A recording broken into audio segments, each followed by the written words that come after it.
Iya, selamat sore rekan-rekan Greeners dimanapun kalian berada. Saya ingin menyapa semua rekan-rekan yang hadir pada sore hari ini. Nah, hari ini sesuai dengan judul yang sudah kita share ya, mungkin Bapak Ibu sudah lihat. Jadi hari ini Spill bekerja sama dengan National Eye Center. Kita akan melakukan webinar nih. Webinarnya judulnya aja sangat menarik ya. Merdeka dari gangguan mata, terutama menjaga kesehatan mata kita dalam era digital. Jadi sudah ada bersama saya Dr. M. Nurdin Suri, spesialis mata. Selamat sore, dokter. Halo, selamat sore, Dokter Andri. Iya, Ya, izin dok, suaranya masih kecil dok. oke. Cek, cek. Sudah? Ya, sudah. Nah, oke. Oke, saya izin memperkenalkan Dokter Nurdin ya dok panggilannya ya. Ya, Dokter Andri.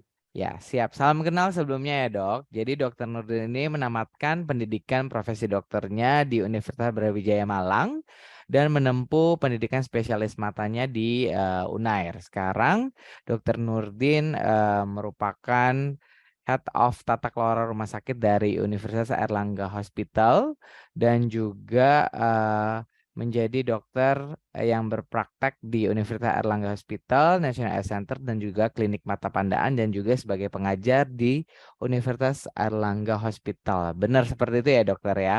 Ya, Jadi benar, bagi Dokter Andri. rekan-rekan yang mungkin nantinya nih setelah webinar kemudian ada yang mengusik rekan-rekan sekalian, kayaknya perlu konsultasi sama dokter Nurdin deh. Ini berarti nanti bisa mendatangi tempat praktek khususnya nanti di National Eye Center. Jadi webinar ini merupakan sebuah rangkaian acara. Jadi bagi teman-teman yang berlokasi kantornya di Surabaya, jadi pada tanggal 8 hari ini webinar, kemudian 9, 10, 11-nya ini kita akan melakukan pemeriksaan mata yang difasilitasi oleh National Eye Center. Nah, jadi sebelum kita melakukan pemeriksaan mata besok, ada baiknya kita dibekali nih dengan ilmu yang akan diberikan oleh pakarnya. Kenapa sih mata itu sangat penting ya, terutama dalam kita melakukan aktivitas sehari-hari. Seperti yang rekan-rekan tahu bahwa sepanjang kegiatan ini kita pasti identik atau berpasangan ya dengan namanya laptop, kemudian tablet, gadget, dan sebagainya. Nah, oleh sebab itu, hari ini Dokter Nurdin akan membawakan sebuah materi tentang computer vision syndrome. Nah, itu jenis makanan apa atau jenis elektronik apa? Nah, nanti biar rekan-rekan semua nggak penasaran lagi, tanpa berlama-lama, saya persilakan Dokter Nurdin untuk boleh mempresentasikan materi pada sore hari ini. Silakan. Ya, baik. Terima kasih, Dokter Andri, atas perkenalannya. Salam kenal semua.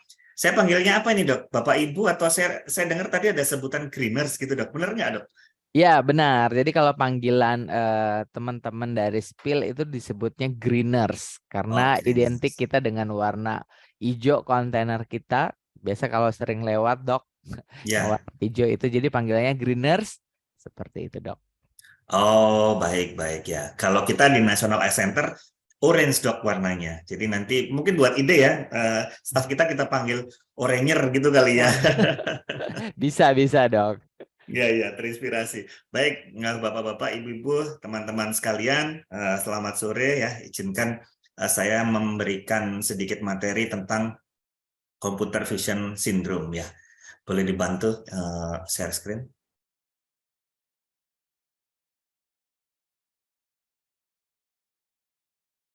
Ya. Nah, sehubungan dengan tadi computer vision syndrome, temanya adalah bagaimana sih kita memaksimalkan teknologi namun tanpa mengorbankan kesehatan mata. Sebenarnya kalau istilah computer vision syndrome itu agak sedikit jadul ya, karena sekarang bukan komputer, tapi MacBook, laptop, iPad, iPhone, dan segala macamnya. Gitu. Nah, tapi istilah yang masih ada di literatur kami itu computer vision syndrome atau didiagnosis dengan CVS, itu nama sebuah diagnosis. Boleh slide? Nah, ini computer vision syndrome. Sebenarnya apa sih computer vision syndrome ini? Computer vision syndrome ini adalah kumpulan. Jadi dia kumpulan gejala mata lelah yang erat kaitannya berhubungan dengan pemakaian gadget, ya, baik itu komputer, handphone, iPad, dan tablet. Nah, gejalanya itu bukan hanya di mata, tapi juga ada gejala-gejala muskuloskeletal, gejala-gejala yang berhubungan dengan kepala, dengan leher, dengan bahu, itu juga disebut sebagai computer vision syndrome.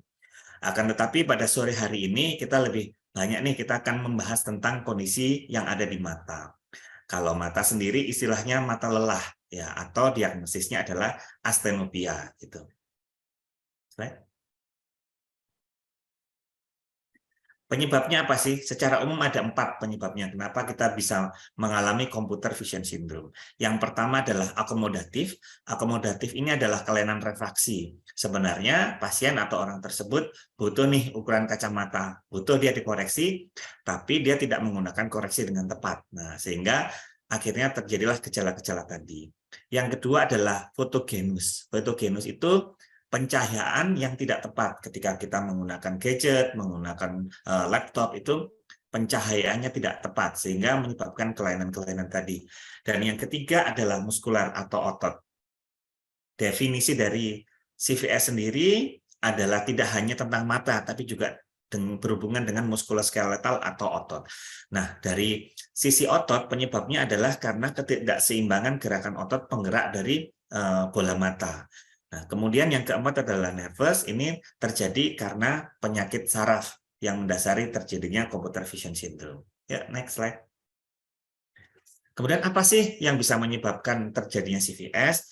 Yang pertama adalah pemakaian gadget, komputer, tablet atau handphone dalam waktu yang lama. Lama itu berapa? Secara teori disebut lama itu kalau lebih dari 7 jam. Dan atau terus-menerus 1-2 jam dia setiap hari. Ya, nah, tiap hari kalau kita kerja 8 jam, 7 jamnya menggunakan komputer, maka itu sudah disebut sebagai jangka waktu yang lama. Kemudian penyebab berikutnya adalah pencahayaan ruangan yang kurang atau terlalu terang. Yang ketiga, pencahayaan layar yang kurang atau berlebihan, brightness dari layar atau brightness dari monitor. Kemudian yang keempat adalah jarak baca yang tidak tepat. Yang kelima adalah kelainan refraksi yang tidak dikoreksi. Dan yang keenam adalah faktor kombinasi dari 5 faktor yang ada di atas. Slide berikutnya. Kalau kita mengalami CVS, apa saja sih gejalanya? Yang pertama adalah gejala astenopia atau mata terasa lelah. Kemudian yang kedua, nyeri di daerah leher dan pundak, mata itu bisa berair. Dan yang keempat, keluhan mata terasa kering. Jadi ketika berkedip, mata terasa kering dan gampang iritasi. Slide berikutnya. Sebelumnya. Nah, bagaimana kita menegakkan diagnosisnya? Ini adalah langkah-langkah yang biasa dilakukan oleh dokter mata untuk menegakkan diagnosis CVS atau Computer Vision Syndrome. Yang pertama dilakukan anamnesis atau wawancara, bagaimana frekuensi kerjanya, apa saja yang dikerjakan, berapa jaraknya, dengan gadget, dengan alat-alat yang biasa digunakan. Kemudian yang kedua, visus atau tajam penglihatan, berapa sih tajam penglihatannya. Kemudian yang ketiga adalah refraksi. Refraksi itu adalah koreksi. Kalau memang misalkan dia ada minus, ada plus, atau ada silinder, maka itu adalah status refraksi. Kebetulan karena besok ada screening, itu rekan-rekan, teman-teman sekalian, Bapak Ibu sekalian bisa mengetahui berapa sih tajam penglihatannya dan refraksinya itu berapa. Yang keempat adalah mengenai keluar mata keringnya. Nanti kita akan evaluasi bagaimana keadaan air matanya, kualitasnya bagaimana, kuantitasnya bagaimana, produksinya bagaimana. Dan yang terakhir untuk menegakkan diagnosis CVS adalah kita lakukan tes gerakan bola mata. Apakah gerakan bola matanya bagus? Dia bisa melirik ke kanan, ke kiri, atas, bawah, samping, itu dengan leluasa atau ada hambatan. Slide. Bagaimana kalau misalkan sudah mengalami gejala CVS, atau bagaimana kita mencegah biar tidak CVS gitu ya. Yang pertama adalah yang kita kenal dengan aturan rule of 20 atau aturan 20. Ya, rule of 20 itu 20 20 20. Nah, bagaimana kita mengaplikasikan dalam pekerjaan sehari-hari. Nah, tadi diputarkan video stretching ya. Kalau itu video stretching muskuloskeletal, kalau ini stretchingnya mata. Nah, 20 yang pertama adalah 20 detik istirahat setelah 20 menit kerja. Jadi setelah 20 menit kerja, istirahat 20 detik, lihat objek sejauh 20 feet atau 20 kaki. Ya, 20 kaki itu sekitar kalau meter 6 meter. Ya. Ini gampang diingat sehingga ketika kita bekerja 20 menit, istirahat 20 detik, lihat objek sejauh 20 feet. Ya. Berikutnya. Kemudian sebaiknya diatur pencahayaan ruangan dan layar komputer, brightness-nya diatur agar tidak terlalu redup dan juga tidak terlalu silau, karena itu membuat mata cepat lelah. Atur posisi komputer dan kursi seergonomis mungkin, senyaman mungkin sehingga tidak gampang lelah. Ya. Yang keempat, kalau memang misalkan ada kelainan refraksi, butuh untuk dikoreksi, koreksi kacamata, itu sebaiknya dipakai. Yang kelima adalah ingat berkedip. Kenapa kok ingat berkedip? Berkedip itu kan suatu hal yang refleks gitu ya. Nah, sebuah penelitian menunjukkan kalau kita sedang konsentrasi penuh, frekuensi berkedip kita itu berkurang dibandingkan dengan keadaan normal. Sehingga ketika kita bekerja menggunakan komputer atau nonton film itu tanpa disadari frekuensi kedipan kita itu kurang. Apa akibatnya? Ketika frekuensi kedipan itu berkurang, maka produksi air mata juga akan kurang, sehingga permukaan mata mudah mengalami iritasi. Nah, yang keenam, untuk pencegahan dan pengobatan dapat diberikan roboransia. Roboransia itu adalah vitamin terutama multivitamin yang dia berhubungan dengan mata. Ya, baik itu memproduksi air mata ataupun memperbaiki fungsi dari saraf matanya. Dan yang terakhir dapat diberikan analgetik kalau memang misalkan CVS ini memberikan gejala nyeri kepala, nyeri mata yang hebat, yang tidak bisa diberikan obat tetes, dibuat istirahat masih tetap ada, maka dapat diberikan obat-obatan analgetik atau penghilang rasa nyeri. Nah, ini adalah sebuah contoh bagaimana kita itu duduk dengan posisi yang sesuai. Layar komputer itu pada eye level ya, pada garis mata. Sehingga contoh misalkan komputer seperti ini. Kalau HP gimana, Dok? Nah, kalau HP sebenarnya yang ideal itu yang bagus itu di depan gini. Jadi kita lurus gini. Tapi banyak yang berprasangka negatif, dikira kita moto siapa gitu temannya. Padahal kita sedang meluruskan sesuai dengan eye level sehingga leher itu posisinya lurus. Nah, kemudian jaraknya antara mata dengan layar itu 40 sampai 75 cm. Kemudian ada sudutnya, sudut lengannya itu 90 sampai 100, kemudian jarak antara kaki dan tempat duduknya itu 38 sampai 55 cm. Dan tungkai atas di paha itu hendaknya duduknya sejajar, paralel dengan lantai. Dan diberikan footrest atau kakinya ada suatu pijakan untuk istirahat. Ini untuk mengurangi kelelahan. Ya, slide berikutnya. Oke, mungkin itu sedikit yang bisa saya bagi, Dok. Terima kasih atas perhatiannya. Kalau ada diskusi nanti kami persilahkan. Terima kasih. Oke, terima kasih Dokter Nurdin atas paparannya yang sangat jelas ya. Jadi Bapak Ibu sambil nanti pertanyaan akan saya bacakan. Bagi yang ingin bertanya, boleh langsung di kolom chat ya. Jadi sambil menunggu pertanyaan nih Dokter Nurdin ya. Jadi materi yang diberikan ini sangat relate dengan kita karena memang most dari kita adalah yang kerja di depan laptop ya. Tadi kan faktor resikonya salah satunya dengan paparan lebih dari 7 jam nih. Sedangkan kita bekerja aja udah 8 jam. Itu belum termasuk nanti pulang masih main HP gitu ya, Dok. Kemudian bangun tidur juga pasti hal yang dicari juga HP. Kemudian mungkin kalau ada pekerjaan-pekerjaan yang belum selesai di kantor biasanya kita lanjutkan di rumah seperti itu. Nah, jadi sangat relate dengan kita. Jadi kadang-kadang juga beberapa karyawan yang datang ya dengan keluhan bukan hanya mata aja nih, tapi memang yang tadi seperti Dokter Nurdin bilang pegel-pegel di daerah leher karena memang juga posisinya kurang ergonomis dan sebagainya. Nah, yang tadi Dokter Nurdin sampaikan mungkin ada beberapa pertanyaan nih Dok yang ingin saya tanyakan. Boleh nggak sih dok pada saat bangun tidur, begitu bangun tidur itu hal yang pertama dilakukan itu langsung melihat layar atau menatap layar nih, karena ada beberapa rekan-rekan yang memiliki keluhan itu matanya sering perih dan gatal ya pada saat eh, baru bangun tidur, karena biasa HP kan jadi ini ya, temenan sama guling ya dok. Jadi bukan guling lagi nih yang sebelah, biasa HP yang di sebelah. Nah itu mungkin gimana dok? Kenapa dan mungkin tipsnya gimana nih? Apakah setelah mandi mungkin atau gimana agar kira-kira rekan-rekan di sini bisa paham. Silakan, Dok. Oke, terima kasih Dokter Andri. Kerjanya di kantor 7 jam sudah pakai komputer ya dok ya. Pulang masih nonton drakor nih dok. Kejar tayang Bener nih. banget, Dok. Ya, drakor, Netflix ya. Nah, semuanya itu Betul. ini ya, mendistraksi kita. Nah, gini dok.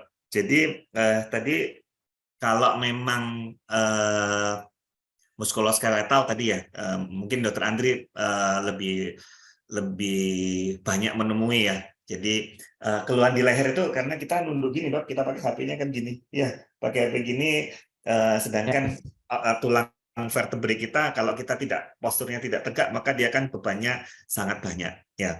Dan kalau dari mata sendiri juga seperti itu, ketika kita melihat sebuah gadget, mata itu kalau kita lihat jauh, kenapa tadi itu di rule of 20 itu mungkin nanti di kantor bisa dibuat video lagi dok atau dibuat poster ya rule of 20. Nah, kenapa diminta untuk lihat jauh? Satu, lihat jauh itu mata itu tidak berakomodasi sehingga istirahat mata itu. Beda ketika kita lihat dekat, itu mata berakomodasi. Muskulus sphincternya itu kontraksi. Sehingga sama seperti kita tangan, kalau kita kontraksi terus-menerus, maka lama-lama fatigue, lama-lama capek. Gitu. Kemudian yang kedua adalah frekuensi berkedip kita kurang. Kelenjar air mata itu ada di daerah sini, itu dipompakan ketika kita tuh berkedip. Ketika berkedip, maka air mata dari sini dipompa, dia keluar membasah air mata. Karena frekuensinya berkedip, maka pompa dari situ berkurang. Kemudian karena berkedipnya kurang, maka penguapan atau evaporasinya meningkat. Itu diperparah dengan kondisi kamar atau kondisi tempat kerja yang AC, dok. Kalau AC itu kan memang dingin, ya, tapi dia kering sehingga dia menarik cairan air mata itu gampang menguap gitu. Nah, keluhannya itu memang bisa saat itu atau ketika bangun tidur. Ya, kenapa? Karena kalau tidur itu mata menutup, tidak ada air mata yang dipompakan. Kan tidak ada kedipan ketika tidur. Nah, diperparah dengan AC, apalagi kalau memang misalkan ada kelainan kelopak mata itu tidak nutup sempurna ketika tidur. Nah, kelainan lacus talmus namanya. Kan ada nih kalau kita lihat nggak ada apa-apa sih, tapi tidurnya nggak bisa merem, nggak bisa nutup rapat nih, ada buka sedikit. Nah, sudah frekuensi, sudah air matanya kering, malam hari berapa jam itu ketarik cairannya keluar, sehingga ketika bangun tidur rasanya kok kering gitu dok. Itu yang mendasari. Kemudian HP jadi teman ini ya, guling ya. Rasanya dulu dok ya, yang berteman sama HP itu dokter ya dok ya, dokter bedah, dokter penyakit dalam gitu ya, Bener ditelepon. banget, Dok. Ada operasi seksio, ada ini gitu. Nah, sekarang semuanya menggunakan HP. Selain tadi, HP, handphone itu kan juga ada blue light-nya dok ya, sinar biru. Nah, sinar biru itu dia itu nanti berhubungan dengan siklus sirkadian dok. Itu mempengaruhi di daerah di otak itu ada yang mengatur fungsi tidur. Nah, kita itu kalau kita bangun tidur, secara grafik itu kita itu akan on-nya itu pelan-pelan.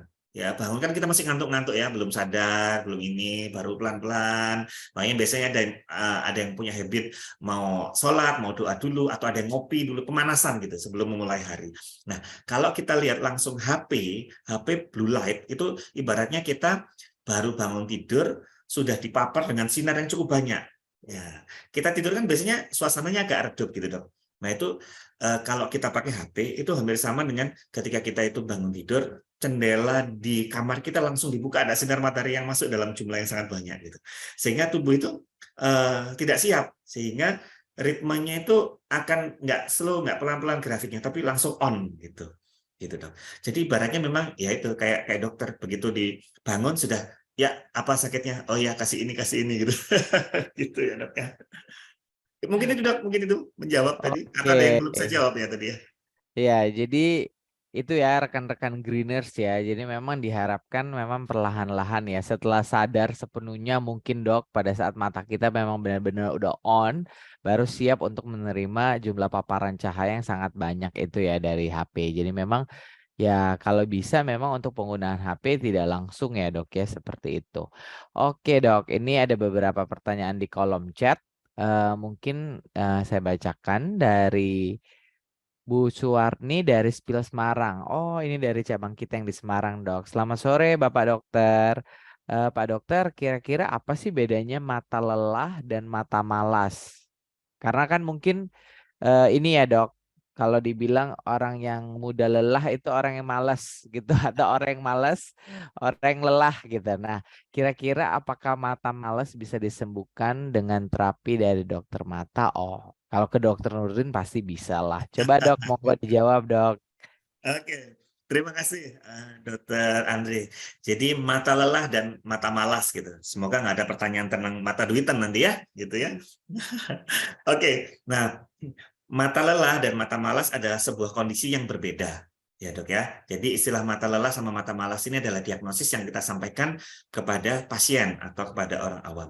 Mata lelah adalah bahasan kita. Dari tadi saya bicara mengenai mata lelah. Dari awal presentasi sampai sekarang adalah mata lelah. Nah, bagaimana dengan mata malas? Mata malas itu kalau diagnosis medisnya itu adalah amblyopia.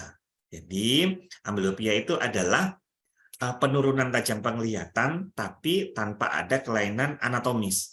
Korneanya bagus, lensanya bagus, saraf matanya bagus, tapi tidak bisa lihat dengan jelas walaupun sudah dikoreksi dengan kacamata, gitu. Nah, ini biasanya terjadi pada anak-anak. Anak-anak yang memang misalkan dia itu memerlukan terapi kacamata atau terapi lensa kontak, tapi tidak digunakan, gitu. Nah, akibatnya ketika sudah dikoreksi dengan terbaik, dengan ukuran kacamata, dengan lensa kontak, tetap tidak bisa maksimal, tidak bisa baca tulisan yang kecil-kecil itu. Nah, besok kan kalau di dokter mata kan kita diminta untuk baca nih tulisan yang gede sampai tulisan yang kecil sesuai dengan standar. Itu kita ada angkanya. Ya, angka mulai dari 0,1 atau 10% sampai dengan 100%. Nah, kalau memang misalkan normal, maka bisa baca sampai yang 100% yang kecil-kecil itu. Kalau misalkan anak-anak itu dia tidak menggunakan koreksi, baik itu kacamata atau lensa kontak, maka ketika dia masa pertumbuhan, itu saraf mata fungsinya turun. Ibaratnya seperti mungkin bapak-bapak ibu atau greeners sekalian tahu orang stroke ya. Orang stroke nggak bisa jalan, tangannya nggak bisa jalan, nggak bisa gerak, kakinya nggak bisa jalan karena kena stroke, maka ini kan nggak pernah dipakai. Sehingga kalau dilihat tangan kanan dan tangan kaki itu ukurannya berbeda karena ototnya mengecil. Nah, demikian juga dengan amblyopia, mestinya pasien tersebut sudah menggunakan koreksi kacamata sehingga saraf mata atau retina itu berfungsi dengan bagus. Akan tetapi karena berbagai macam faktor ditunda, malu kalau pakai kacamata, nggak mampu beli kacamata, atau dicoba dengan obat yang lain, sehingga karena ditunda beberapa waktu, maka saraf mata atau retina fungsinya turun. Sehingga ketika dipakai kacamata, itu tidak bisa maju lagi penglihatannya. Apakah bisa disembuhkan? Ketika masa pertumbuhan, itu bisa kita lakukan beberapa macam terapi, dok. Namun tentunya nanti pasien dan keluarga harus ikut program. Nggak bisa setengah, kemudian belum selesai, belum maksimal, kemudian memutuskan tidak lanjut terapi. Gitu, dok. Oke, jadi intinya ikuti rekomendasi dari dokter nih. Jadi jangan ikuti rekomendasi dari tetangga ya, dari yang mbah-mbah siapa mungkin yang kita nggak tahu nih kompetensinya gitu ya. Jadi Ya, dok. setiap ada rekomendasi dari dokter pasti ada maksud dan tujuannya benar ya dok ya, seperti itu. Oke, next Ya. ada pertanyaan berikutnya dok. Eh saya sering merasa mata kiri pegal, kadang sampai pusing di kepala bagian kiri karena pada saat kelamaan lihat layar. Kebetulan mata kiri saya minus plus silindernya lebih tinggi dari yang kanan. Apakah itu hal yang berbahaya ya, Dok? Kemudian kalau ini kumat, eh, kira-kira baiknya diapakan, Dok? Terima kasih, seperti itu. Oke, berarti tadi satu mudah lelah ya dok ya. Kemudian ukuran kacamata tidak sama kanan dan kiri. Kemudian yang ketiga ada kedutan ya dok ya. Ada Eh, bukan? bukan, ini mata kirinya pegal sampai pusing di kepala bagian kiri. Oke, ya, ya dok baik. Yang tadi yang ukuran kacamata berbeda tadi juga Iya pada itu kasus yang sama sama, dok. sama ya. Ya, Kebetulan mata kiri minus plus silindernya lebih tinggi dari yang kanan. ya. Memang ideal secara normal ukuran mata kanan dan mata kiri itu sama, tapi seringkali kita temukan itu kondisinya berbeda. Nah, selama perbedaannya tidak terlalu jauh, maka bisa digunakan ukuran kacamata atau lensa kontak. Namun kalau ukurannya sangat berbeda jauh, nah berbeda jauh itu adalah karena kalau ukurannya lebih dari 3 dioptri. Nah, kalau misalkan satu mata kanan -1, mata kiri -3, kan selisihnya 2 ya dok ya. Itu masih tidak apa-apa. Namun kalau selisihnya lebih dari 3 dioptri, misalkan mata yang kanan 0 nggak pakai kacamata, maka mata kiri yang itu 5, nah itu nanti butuh treatment khusus. Ada beberapa perlakuan khusus yang kita lakukan agar tidak terjadi amblyopia yang tadi. Nah, apakah itu memicu terjadinya nyeri tadi? Tentu, karena ketika satu mata itu dikoreksinya lebih banyak ya dibandingkan dengan mata satunya, kalau tidak dikoreksi dengan benar, maka itu akan dikompensasi dengan keluhan-keluhan otot. Nah, keluhan-keluhan kelainan-kelainan otot inilah yang menyebabkan terjadinya nyeri. Begitu, Dok. Semoga menjawab ya pertanyaan dari yang diberikan oleh Greeners. Kemudian, wah semakin banyak nih dok pertanyaannya. Kayaknya semua mau ini nih mendapat pencerahan nih dok dari keluhan-keluhannya ya. Ada dari Bu Yunita Trimardiana. Selamat sore dokter. Apakah cedutan pada kelopak mata bagian kanan atau kiri adalah efek dari mata lelah? For your information, cedutannya ini cukup intens. Kemudian dilanjutkan nih. Mungkin ini masuk ke forum mitos atau fakta nih dok. Apakah benar jika mata minus itu sebaiknya tidak pakai kacamata agar minusnya tidak bertambah? Wah silakan dok. Oke, yang pertama masalah cedutan ya, Dok ya. Kedutan. Jadi kedutan itu adalah gerakan involunter otot yang berlangsung secara tidak disadari. Jadi otot itu kan kita untuk mata ini untuk nutup ada, untuk buka ada. Nah, kedutan terjadi karena otot yang untuk nutup itu kerja sendiri tanpa ada perintah dari otak gitu. Itu bisa tanda-tanda awal kelainan karena terjadinya astenopia. Namun kalau memang itu sudah intens ya dan sering, itu kita harus cari lebih lanjut, Dok. Nah, apakah itu cuma di satu di sini ataukah ada di dua-duanya? Ya. Nah, cuma di satu mata atau dua-duanya. Kemudian kalau satu mata dilihat intensitasnya dan apakah mulai naik ke atas, mulai naik ke sini atau mulai naik ke sini ke bawah. Nah, itu juga nanti harus diperiksa kalau kondisinya cukup intens untuk menyingkirkan. Karena ada yang ringan karena memang kelelahan dari mata saja, atau ada yang memang kita harus eksplor. Kenapa nih kedutannya ini berlangsung lama dan intens. Kalau saya lihat itu intens mungkin bukan hanya mata lelah. Kalau intens kita harus cari tahu nanti begitu Bu. Kenapa itu penyebabnya? Dua mata atau satu mata? Oke. Ya, kalau lihat satu mata kita harus lihat satu sisi dok. Karena nanti kita harus lihat mulainya dari mana? Apakah dari kelopak ataukah dari atas ini, dari otot dahi yang kedudulan baru ke sini, atau ada penyebaran ke sini? Dan apakah ada penurunan rasa gitu di satu sisi untuk kita lihat karena nyambungnya nanti di sini dok. Gitu. Kalau sudah ketemu etiologinya, bisa dilakukan beberapa pengobatan dok. Salah satu yang cukup populer itu bisa ada obat yang kita suntikan sedikit gitu untuk mengurangi kedutannya. Gitu. Itu pertanyaan yang pertama ya dok ya. Terus Ya. habis ini ya mitos. Nah ini sering banget ini. Kayaknya tuh nggak habis-habis ya mitos ini apa? Kalau Bener TikTok itu banget apa? dok. FYP. Itu Betul. ada Jadi terus itu. makanya saya tadi buka forum tuh mitos atau fakta tuh. Iya, ya, ya dok. Jadi gini, pasien ketika kita kita putuskan memang membutuhkan alat bantu ya, alat bantu. Oh ini -3 nih kanan sama kiri, memang butuh alat bantu kacamata kanan sama kiri. Nah, apakah kalau dipakai itu bisa untuk menyembuhkan atau menghilangkan gitu ya? Nah, kalau kacamata itu alat bantu, dia tidak menghilangkan minusnya. Lensa kontak juga alat bantu, tidak menghilangkan minusnya. Kecuali ada lensa kontak khusus, ya, namanya orthoke. Nah, lensa kontak khusus ini orthoke itu adalah lensa kontak yang memang didesain khusus, dipakai hanya malam hari, dong. Dipakai malam hari, ketika tidur, bangun tidur dilepas, sudah dia nggak pakai kacamata. Itu salah satu lensa kontak yang untuk terapi. Kemudian gini, kalau tidak pakai, apakah berkurang minusnya? Enggak, ya tetap minusnya gitu. Ya, saya nggak pakai dong kacamata biar mata saya ini kuat terbiasa dengan nggak kelihatan gitu. Ya tetap nggak kelihatan karena memang sudah membutuhkan alat bantu gitu. Ketika mata itu sudah tidak bisa melakukan kompensasi dengan kontraksi, dengan memicingkan mata. Nah, nanti yang dibutuhkan adalah alat bantu itu, gitu dong. Ya, dan Iya. juga pakai tidak dipakai kacamata tidak memengaruhi ukuran, dok, gitu. Kacamata. Baik. Siap. Jadi tadi sudah terjawab ya Bu Yunita bahwa ini mitos. Jadi mungkin nanti pada saat mendengar info-info yang katanya-katanya itu memang harus di-verified ya dok oleh yang kompeten.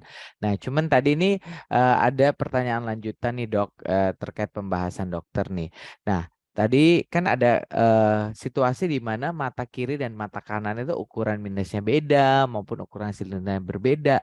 Nah kira-kira aktivitas apa sih dok yang menjadi resiko atau apa yang menyebabkan sehingga terjadinya perbedaan ukuran di dua jenis mata tersebut? Kemudian yang kedua, eh, apakah ada standar tertentu dok? Kalau kayak kalau -1 baru dipakaikan alat bantu. Jadi kalau di bawah 1 atau 0,5 atau 0,25 tidak perlu. Nah, silahkan dok. Ya, baik, terima kasih. Tadi yang pertama adalah beda. Kenapa sih beda kanan dan kiri gitu ya? Perbedaan itu terjadi karena perbedaan anatomi. Karena kita memang punya dua sisi tubuh kanan dan kiri itu tidak identik 100%. Ya, beda karena tangan kanan sama tangan kiri beda. Begitu juga kondisi mata. Memang ada yang sama kanan dan kiri, tapi ada yang berbeda. Apa sih yang membedakan status refraksi? Yang pertama adalah kelengkungan dari kornea. Jadi kelengkungan dari kornea, bentuk anatomi kornea itu adalah bagian yang transparan yang di depan, itu kelengkungannya berbeda. Itu yang menyebabkan minus atau menyebabkan silinder. Silinder terjadi karena permukaan dari kornea itu tidak rata, tidak mulus bagus kayak dome gitu. Nah, tapi dia ada beberapa daerah yang agak ketarik-ketarik gitu. Kemudian yang kedua adalah kondisi dari lensanya. Yang ketiga medianya. Media itu ada, mata itu kan isinya cairan ya dok ya. Contoh misalkan pasien diabetes. Pasien diabetes itu kalau gula darahnya tinggi dia burem, kalau gula darahnya turun dia bagus. Nah itu karena dia cairan di dalam itu, kalau dia gula darahnya tinggi dia lebih kental di situ sehingga mempengaruhi media refraksi. Dan yang terakhir adalah axial length atau panjang dari bola mata. Itu tiap orang berbeda. Orang dengan mata minus itu paling sering terjadi karena axial length, karena panjangnya bola mata itu lebih panjang daripada orang yang tidak pakai kacamata. Kalau diperhatikan teman-teman kita yang minusnya tinggi itu sering matanya itu belok gitu. Lihatnya matanya kok gede ya gitu. Ternyata dia punya ukuran kacamata gitu. Gitu dok, tadi beda kanan dan kiri. Kemudian ada nggak sih standar kita mau kapan sih kita berikan ukuran kacamata ya dok ya? Kalau pasien tersebut dalam masa pertumbuhan atau school age, ya kita lebih ketat dok. Kalau memang dia turun penglihatannya, karena kita tidak mau kondisi amblyopia, karena amblyopia itu susah untuk mengobati dan kadang-kadang banyak juga yang tidak bisa dikembalikan, gitu. Kita kejar terutama dia masa-masa dia sekolah, kurang dari 18 tahun itu kita kejar. Kalau dewasa gimana? Kalau dewasa kita sesuai dengan kebutuhannya pasien. Nah, dan juga gini, kalau pasien tersebut sesuai dengan pekerjaannya. Ada pekerjaan, saya pernah medical check up, ini dok, yang crane. Nah, crane yang mindahin peti kemas itu. Nah, mereka dari perusahaan saya minta penglihatannya 100%. 6/6 atau 1,0. Nggak boleh kecil. Kenapa? Karena dia duduk di crane di atas, nggak boleh dia salah peti kemasnya hijau ganti itu dia kan bisa salah gitu, itu nggak boleh karena pekerjaan. Tentara, polisi sudah itu harus penglihatannya bagus. Kemudian, nah pekerjaan-pekerjaan tertentu ada syaratnya, tapi sebagian besar itu tidak punya syarat, Dok. Sehingga kacamata kita berikan kalau pasiennya memang kita edukasi ini perlu nih untuk ukuran kacamata. Bahkan sekarang untuk memperoleh SIM ya, SIM itu harus ada syarat penglihatan, Dok. Karena kalau di luar negeri memang ketat, kita penglihatan segini itu nggak bisa nih pakai kacamata karena nanti membahayakan. Gitu ya, Dok ya. Jadi Oke. striknya di school age, Dok. Oke, jadi di school age ya. Jadi Bapak Ibu yang punya anak, kalau ada rekomendasi dari dokternya jangan bilang waduh nanti gini-gini, tapi justru karena ketatnya itu agar nanti tidak membuat resiko ke depannya atau komplikasi ke depannya yang semakin parah seperti itu ya, Dok. Saya Ya, lanjut nih, Dok, karena ada banyak banget nih pertanyaan ya. Jadi mungkin siap. rekan-rekan saya mohon maaf jikalau ada beberapa pertanyaan yang tidak dapat tersampaikan karena kita juga terkendala dengan waktu ya. Jadi mungkin Dokter Nurdin habis ini ada aktivitas lain juga dan mungkin pasien-pasien di NICL udah ngantri nih nunggu prakteknya Dokter Nurdin nih. Oke, Dok, selanjutnya. Selamat sore dokter, ini dari Pak Damar ya. Saya ingin bertanya, apakah penggunaan fitur warm light di HP atau LCD itu bisa mengurangi resiko mata lelah? Nah, karena tadi mungkin ada blue light ya, jadi ini temennya mungkin warm light, Dok. Silakan, Dok. Ya, ya, oke dok, terima kasih. Nah, salah satu fitur warm light atau ini dok, dark mode dok, yang di HP itu ada ya fitur gelap. Nah, itu memang disarankan karena untuk menghindari brightness atau kontras yang sangat tinggi. Nah, blue light itu gini, blue light itu kalau memang itu banyak berseliweran ya produk anti blue light dan segala macam. Tapi ini saya baca, barusan juga saya baca apa sih update yang terbaru. Ternyata memang dari rekomendasi kalau kita panduannya American ya dok ya, American Ophthalmology Society itu sampai sekarang mereka tidak merekomendasikan sebuah pelindung atau kacamata anti blue light. Kenapa? Karena blue light itu sebenarnya kalau kita lihat kita itu paparan gadget sama paparan di luar itu lebih banyak kita dapat paparan di luar karena blue light itu juga ada di matahari gitu. Sehingga memang tidak ada rekomendasi khusus apakah menggunakan kacamata pelindung. Namun penggunaan tadi warm light ataupun dark mode itu karena dia kontrasnya berkurang, maka mata itu lebih nyaman untuk mata dan kelelahan mata juga akan berkurang gitu dok. Terus kemudian blue light itu lebih ngefek ke siklus tidur, ke sirkadian gitu. Ya, kita mungkin pernah ngalami sudah ngantuk nih, ngantuk dah mau tidur, ternyata kita buka gadget, terus kemudian scroll Instagram, scroll yang lainnya. Nah, di samping karena kontennya menarik, blue light itu juga ngasih tahu nih ke otak, ini sudah siang loh gitu. Ini masih siang, jangan jangan tidur kamu, jangan tidur. Ayo bangun gitu dong. Nah, itu salah satunya. Jadi mereka efeknya ke mata tidak secara langsung, tapi efeknya mengganggu ke pola tidur tadi dong. Oke, makanya itu tips untuk biar bisa tidur kalau teman-teman dengan insomnia atau sulit tidur kan pasti nih dokter-dokter bilang jangan main gadget nih sebelum tidur. Nah, salah satunya karena ada blue light itu tuh yang jadi membuat otak berpikir ini tuh masih siang. Jadi mode awake-nya itu masih ada seperti itu. Wah, ini komprehensif banget nih dok, kita dari bahas dari computer vision sampai ke banyak nih dok.